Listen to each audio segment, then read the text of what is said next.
가장 어려운 과목이라면 많은 분들이 이 자동차 보험 과목을 꼽죠. 그렇지만 제 강의를 통해서 확실한 시험 준비가 될 수 있도록 어려운 만큼 좀 더 많은 준비를 했습니다. 저와 함께 열심히 학습을 하시면 자신감이 생길 것으로 기대합니다. 자, 이번 시간도 유익한 강의를 위해서 최선을 다하겠습니다. 자, 그러면 진행을 하겠습니다. 네, 먼저 가이드를 보겠습니다. 이제 4개의 장으로 되어 있는데, 일단 가이드부터 좀 우리가 이해하기 쉽게 어떤 체계로 구성되어 있는지에 대해서 한번 설명을 드려보면, 먼저 자동차 보험 관련 법률이 여러 개 있습니다. 가장 기본으로 민법이 있죠. 그러니까 손해배상 책임은 기본적으로 민법에서 나오는 것이고, 그 다음에 또 자동차 사고는 형사상의 책임도 동반하기 때문에 어떻습니까? 경과실에 대해서는 보험 계약자에게 좀 경제활동상의 어떤 촉진을 위해서 보험가입 특례 그리고 반의사 불벌 특례를 적용해 주죠. 교통사고 처리 특례법, 교특법이 있고요. 그 다음에 그 민법만 가지고는 손해배상, 피해자에 대한 보상이 충분하지 않을 수 있기 때문에 운행자 책임으로 대변이 되는 자배법이 있습니다. 이 세 가지 법을 배우고요. 아마 제일 많은 분량이 이제 자배법에 있는 거죠. 운행자 책임. 운행 중 사고로 타인에게 손해를 끼쳤을 때 운행자 책임을 지는데 운행자 책임에 대해서 이제 많은 내용이 나오겠습니다. 자, 그리고 이제 2장에서는 자동차 보험의 약관이 있는데, 자동차 보험은 크게 보면은 이제 배상 책임 담보가 있죠. 책임보험이라고 하죠. 상법상에 책임보험이 뭐가 있습니까? 대인배상, 원투, 대물배상이 있죠. 그 다음에 상법상 상해보험이 있습니다. 자기 신체 사고, 본인이 다치는 거, 피보험자가 다치는 걸 말하죠. 자기 신체 사고, 그 다음에 또는 자동차 상해, 그리고 무보험차 상해 담보, 이건 이제 상법상 상해보험이 되겠습니다. 그리고 이제 유일한 물보험이라고 하는 게 자기 차량 손해가 있죠. 이걸 다 합치면 이제 종합보험이 되는 것입니다. 그 담보별로 뭘 보상하느냐, 뭐 어떤 것을 또 면책으로 하느냐, 피보험자가 뭐냐, 아주 시험에 잘 나오는 중요한 파트가 되겠습니다. 그리고 이제 그 다음에 각 담보별로 보험금을 어떻게 지급하느냐, 그 기준과 계산 방식, 그리고 대인배상에 있어서 또 사망보험금, 상기수익에 나오죠. 이러한 그 지급 기준을 배웁니다. 그 다음에 마지막으로 이제 특약이 있는데, 운전자 한정 특약이나 제일 중요하게 다루어지는 특약은 의무보험 일시담보하고 타차 특약이라고 하죠. 다른 운전자 담보 특약이 있겠습니다. 다른 자동차 운전담보 특약. 이러한 것을 차례대로 배우는데 양이 좀 많습니다만은 차근히 이해하고 꼭 암기해야 되는 거는 이렇게 외우자 이렇게 말씀드릴 테니까 차근히 진행하시면 아마 실력에도 도움이 될 겁니다.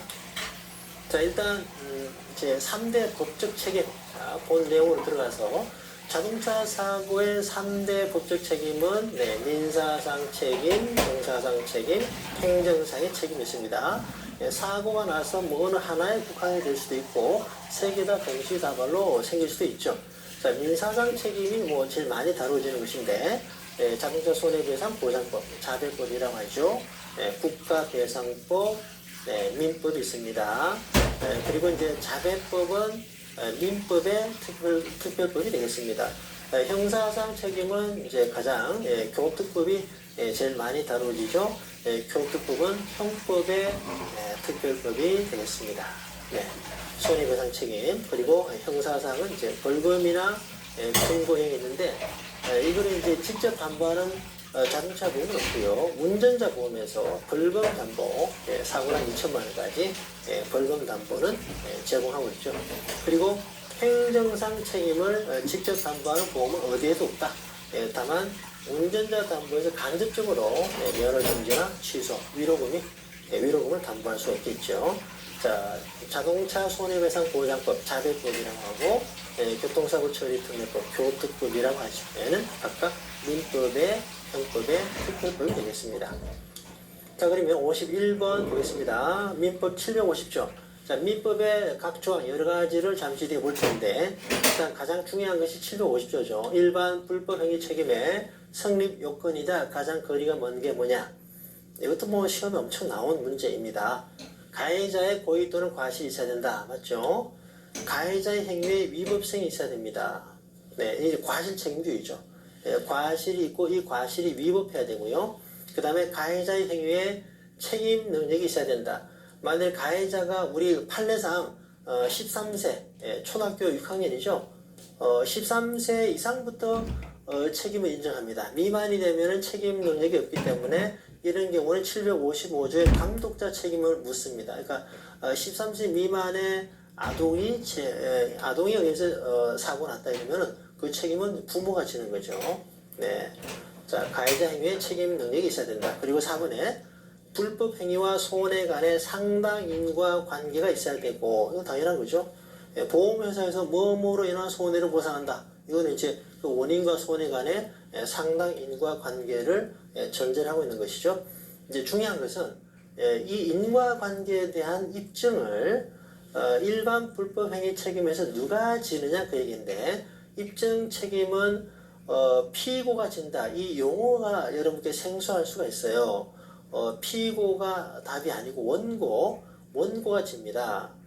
만일 이거를 이제 가해자냐, 네, 입증 책임은 피해자가 지는 거잖아요, 그죠? 피해자가 내가 이러이러하게 사고를 당했으니까 보상을 해주시오.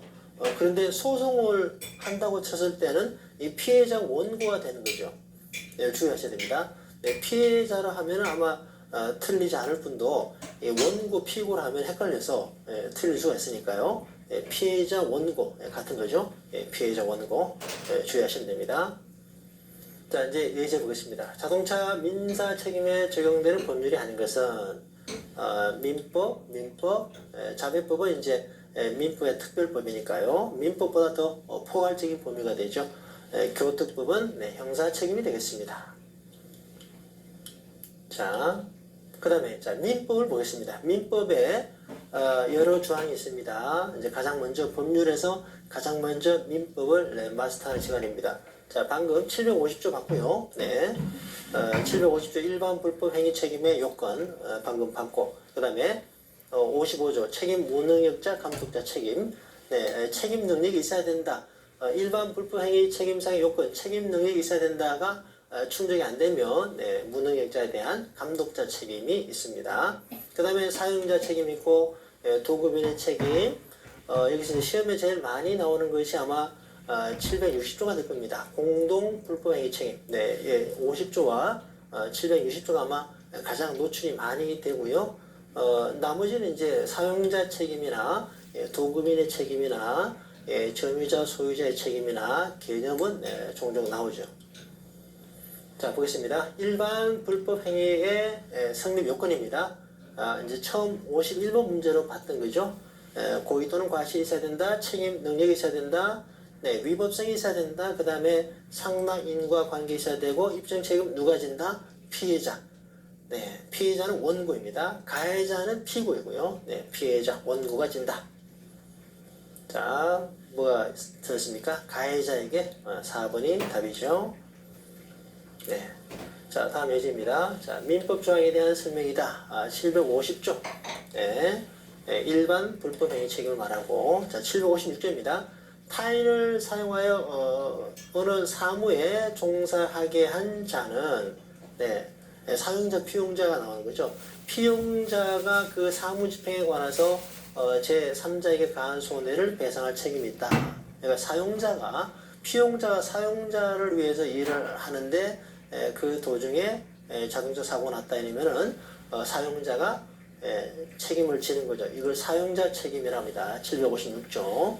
그 다음에 757조는 도급인의 책임이라고 하는데, 요거는 이제 용어가 약간 헷갈려서 주의하셔야 되는데, 도급인은 수급인이 그 일에 관해서 제3자에게 가한 손해를 배상할 책임이 없다입니다. 없다.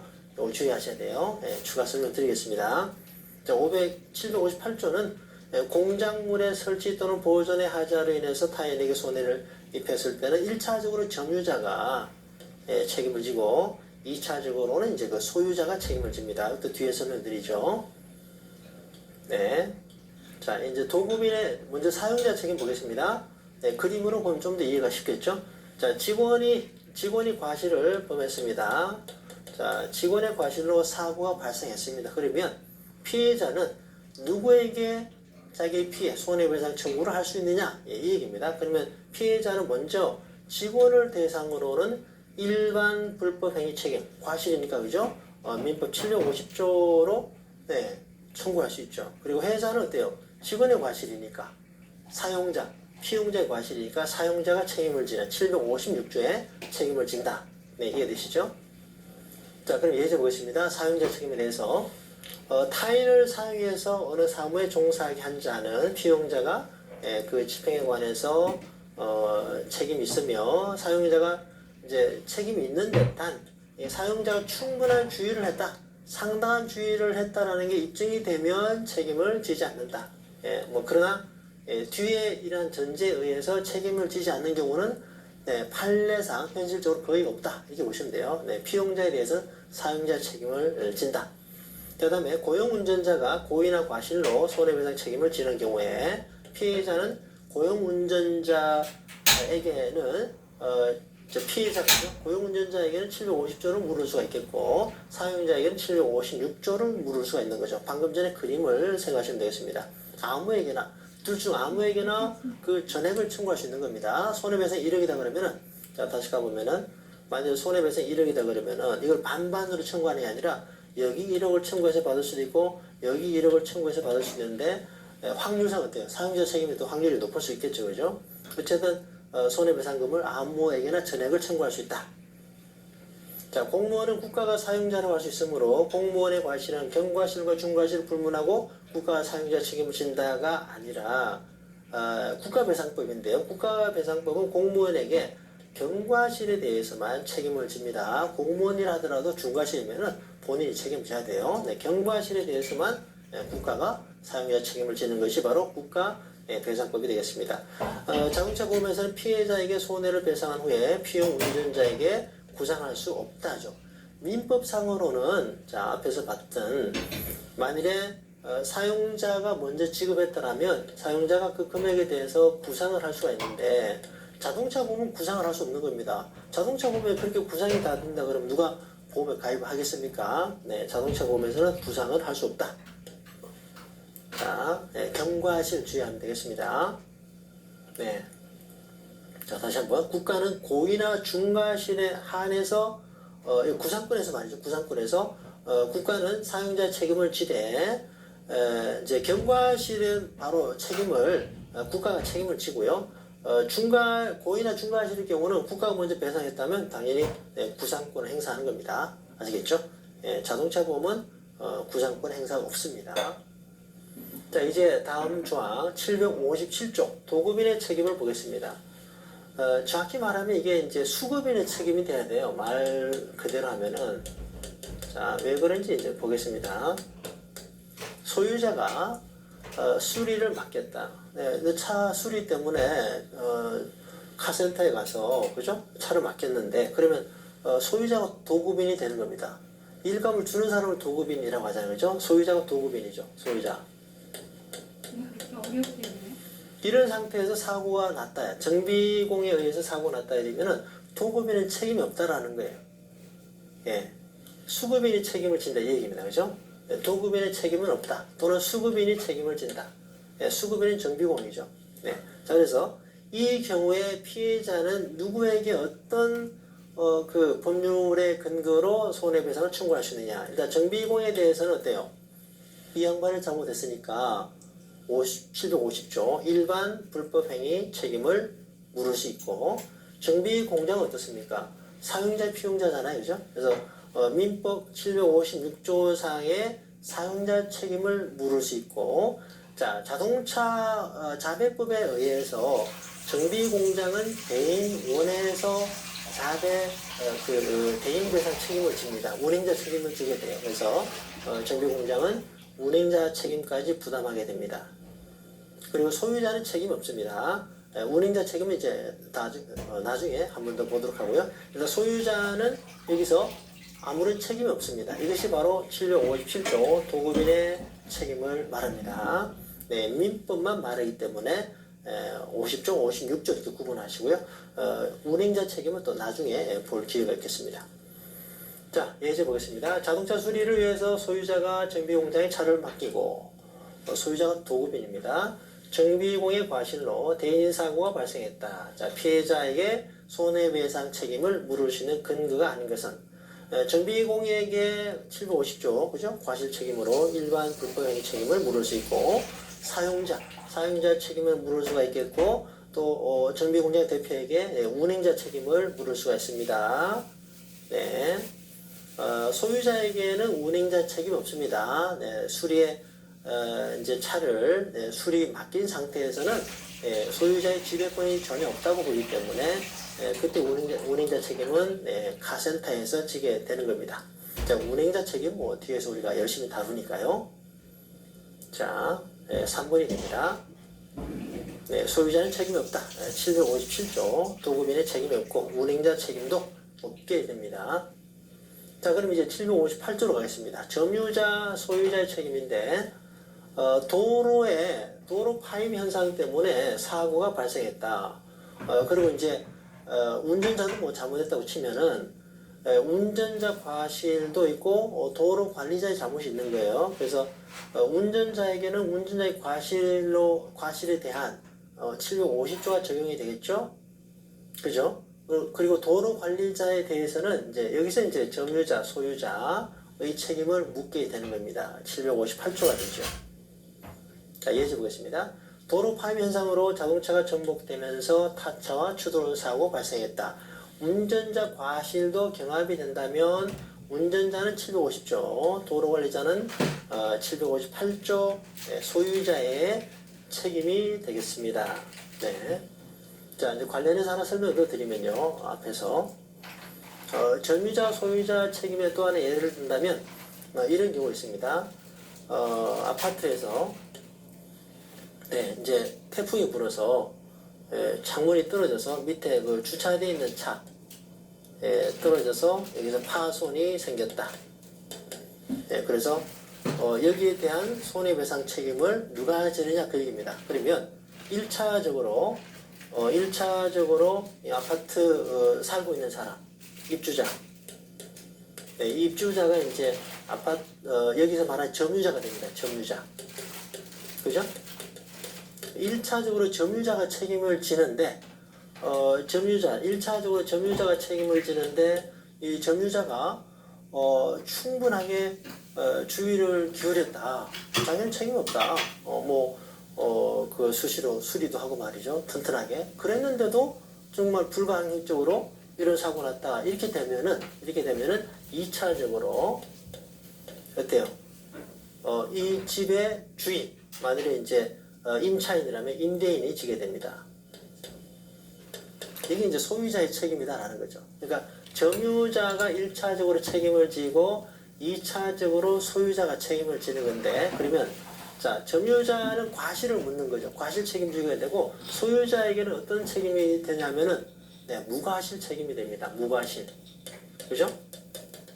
이거를 소유하고 있기 때문에 발생한 거죠. 결국은 1차적으로 점유자 책임을 묻습니다만은 2차적으로는 점유자에게 상당한 주의를 기울였고 점유자가 그렇게 해서 잘못이 없다. 이렇게 되면 이제 2차적으로 소유자가 무과실 책임을 지는 것이다. 이것이 바로 758조 점유자 소유자의 책임이 되겠고, 또 다른 말로 이제 공작물의 책임이다. 이렇게도 공작물 소유자가 책임을 지는 것이다. 이렇게 보면 되겠습니다. 네, 봤고요. 자, 그럼 이제 760조 가장 어려워하면서도 또 중요한 부분이 바로 760조입니다. 많이 어려워들 하세요. 자, 공동 불법행위 책임인데 불법행위 책임자가 불법행위에 책임이 있는 자가 두 사람 이상이면은 부진적 연대 채무다. 그러니까 둘은 서로 연대 책임을 진다 이 말입니다. 예를 들어 설명드리면 좀 더 이해가 되겠습니다. 그리고 이제 피해자에 대해서 피해자에 대해서 부진적 연대 채무를 지는 것인데, 공동 불법행위 책임자 간 서로 간에는 분할 채무가 됩니다. 그래서 이게 무슨 말인지 또 예를 들어서 예제를 보면서 설명을 드려보겠습니다. 자, 이제 기본세 소개하고 있는 예시입니다.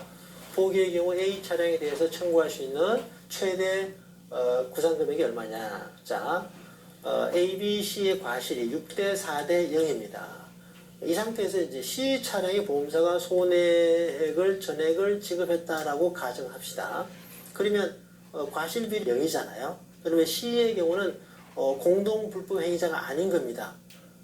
그리고 이제 A와 B가 공동 불법 행위자죠. 자,